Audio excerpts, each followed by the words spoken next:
চলো আমরা এখন বেরোচ্ছি একটু বাজারে। এখানে সামনে একটা বড় বাজার বসে, ওইখানে যাচ্ছি ছেলের সাথে বাজার করতে। এই যে ছেলে রেডি গাড়ি নিয়ে। চল। দুদিকে বসতে পারবে না? একদিকে বসলে অসুবিধা হবে তোর? না না, বসো।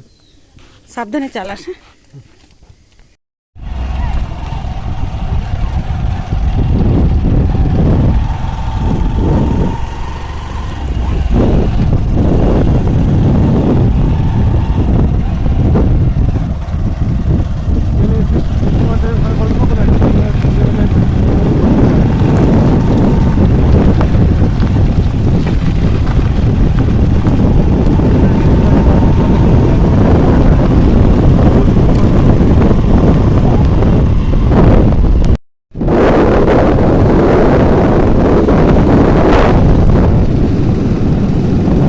এই যে ট্রেন দাঁড়িয়ে আছে।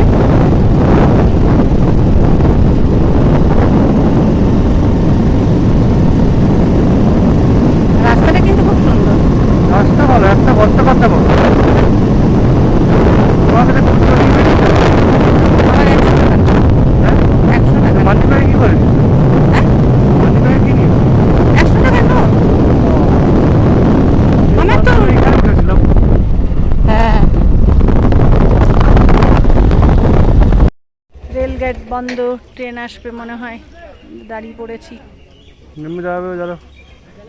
না, চেপেই থাকি, আবার নইলে চাপতে হবে।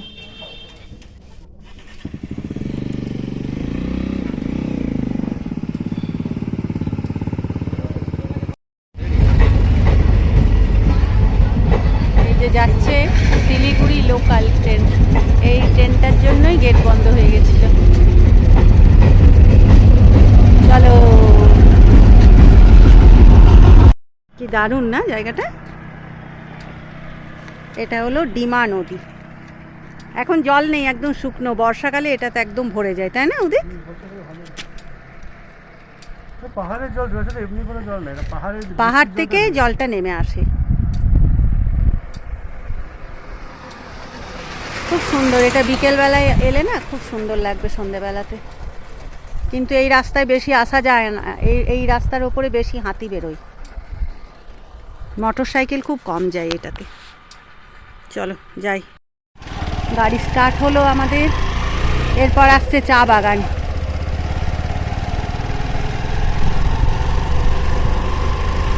বাঁ দিকেই চা বাগান, তবে ডান দিকে দেখার দরকার নেই। আচ্ছা, দেখার দরকার নেই, বাঁ দিকেই চা বাগান। এই যে চা বাগান।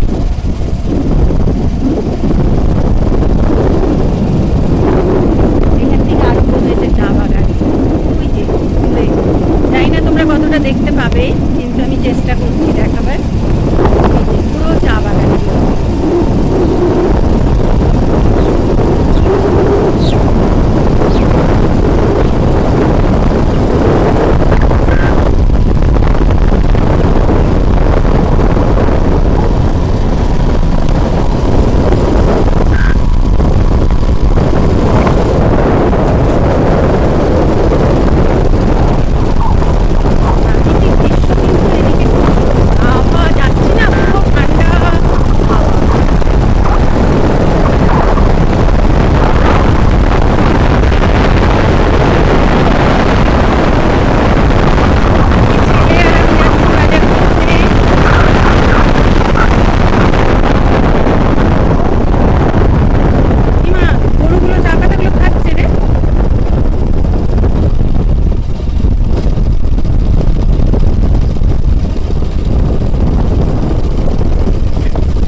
বাবা, তিনখানা খালি গেট তো। চলো দাঁড়াও, আবার কোন ট্রেন যাবে। ওই ট্রেনটাকে পাস করা যেত না। তা আরো সব আগে গেল, তারা পেরিয়ে গেল নাকি? এই জাস্ট পড়লো না। চলো, আবার রেলগেট বন্ধ। এই যে তুই এখানে হেঁটে বেরিয়ে যাও। আর তুই বাইক নিয়ে বেরোবো। কি করে বেরোবি? গেট খুললে। ও এই জায়গাটা? দেখছো জায়গাটা কি অবস্থা? হ্যাঁ হ্যাঁ, আমি হেঁটে চলে যাবো। ধূপ ধাপ করে পড়বে গাড়ি থেকে। না না, নেমে যাও, ওইদিকে চাপবে। কি সুন্দর ফুলগুলো ফুটেছে না?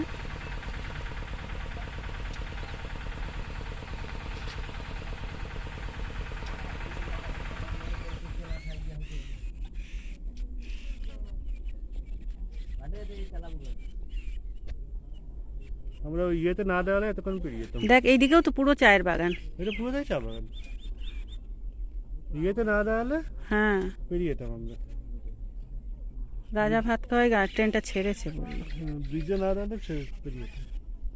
আবার রেল গেটে আমরা দাঁড়িয়ে। এদিকটা তো পুরো চা গাছ।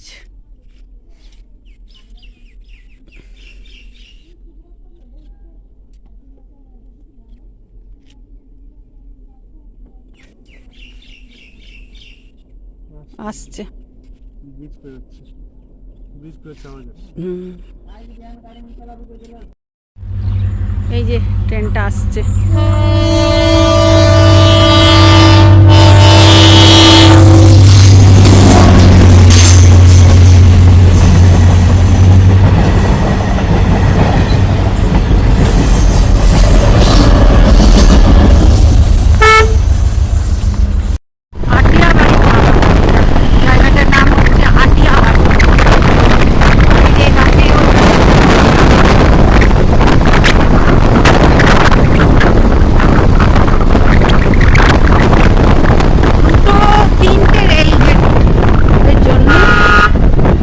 দেরি হলো।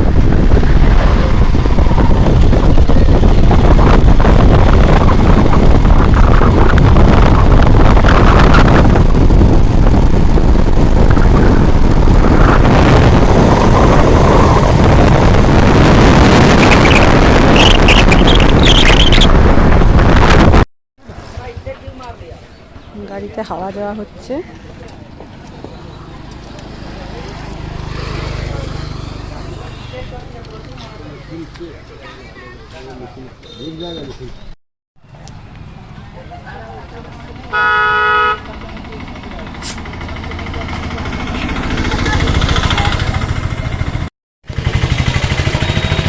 হয়ে গেল গাড়িতে হাওয়া দেওয়া, আবার চাপি, এরপর বাজারে যাব।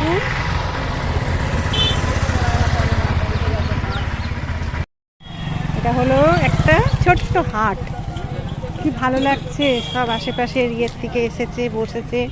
এই যে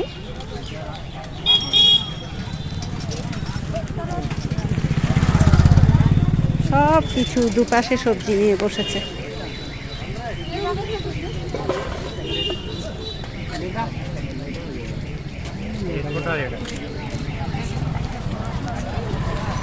ছোট মাছ বসেছে একদম পুকুরে। কি কি মাছ আছে এগুলো? কি মাছ আছে এগুলো? কখন ধরা, কখন এগুলো? আচ্ছা দেখি।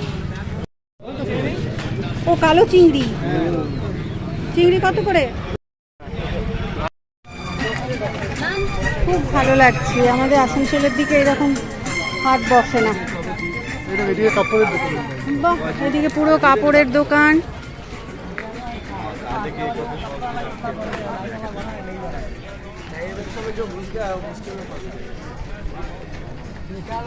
কি নেই বল? গ্রামের হাট যা হয় সব পাবে। হ্যাঁ, ভালো লাগছে। সপ্তাহে একদিন বাজার বসে। শিব ঠাকুর গুলো কত করে? আমি একটা শিব ঠাকুর নেব। দিন দেখতে হবে, যদি পাতা পেরে আমি চলে যাবো। নিয়ে যাওয়া যাবে তো? ভেঙে যাবে না তবে?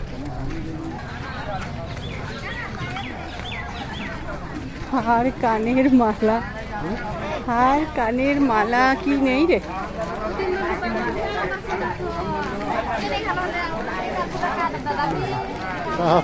হ্যাঁ,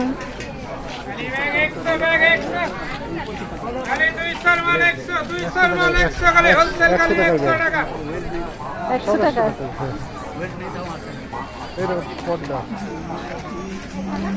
এই মাপগুলো হবে দরজায়? দেখি রিং দেওয়া হবে না। চলে এলাম বাজার করে, মা আর ছেলে মিলে প্রচুর বাজার করলাম। এরপর বাজারগুলো রাখবো সাজিয়ে সব। আর খুব ভালো লাগলো জানো তো, সব কিছু পাওয়া যায় ওখানে। আর আসার সময় তো রাস্তাটা আরোই ভালো লাগলো, একটু সন্ধে লেগে গেছিলো। আর ভয় লাগছে যদি হাতি বেরোয় এই সময়, যদি হাতি বেরোয় বলে বলেই আসছি সারা রাস্তা। চলো আজকে ব্লগটা এখানেই শেষ করি, কালকে আবার দেখা হবে। তোমরা সুস্থ থেকো, ভালো থেকো, গুড নাইট, টাটা।